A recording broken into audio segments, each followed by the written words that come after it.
This is Tom Dillon, the Lifetime Liberal, and today is Friday, April 23rd, 2021. The title of this rant is Joe reestablishes the U.S. lead in saving the planet. So happy Earth Day one day later.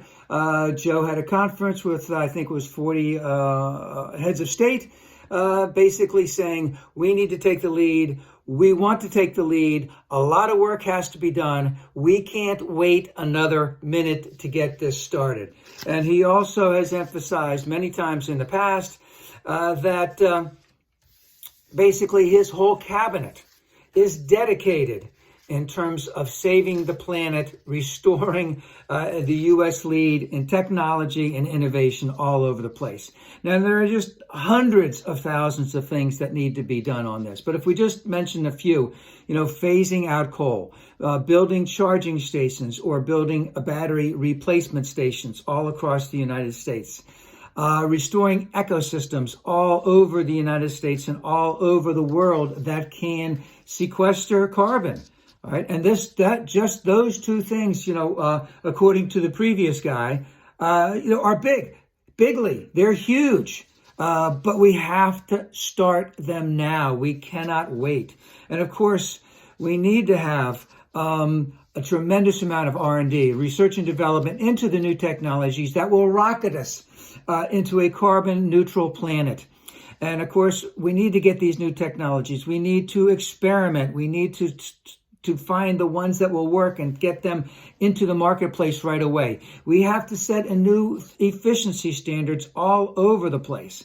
Now, when I talked about things that we can do with the earth, just a few, non-tilling agriculture, restoring the mangrove ecosystems all over the world, conserving additional acreage for waterfowl all over the world and for migrating birds. Now, if I could just give one example, there is something called the Great Lakes Restoration Initiative, in which they have over 4,000 environmental projects going on around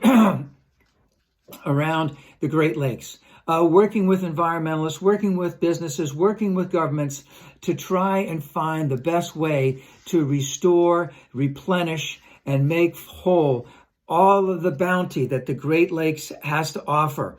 And of course, there are thousands and thousands of more of these across the United States, and we need to be working on all of them as the government sets the standards that we must meet. And of course, a lot of this can even be paid for just by the health benefits that would accrue from clean water, clean air, clean soil.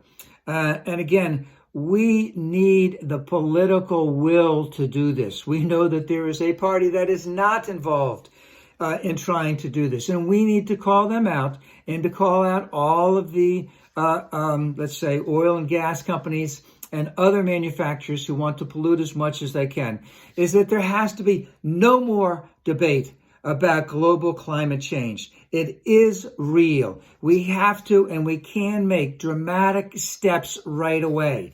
And that we need to call out these people and these companies for what they really are. Basically, they are un-American and they are environmental assassins. Joe has taken the first steps. We must support him all the way through this.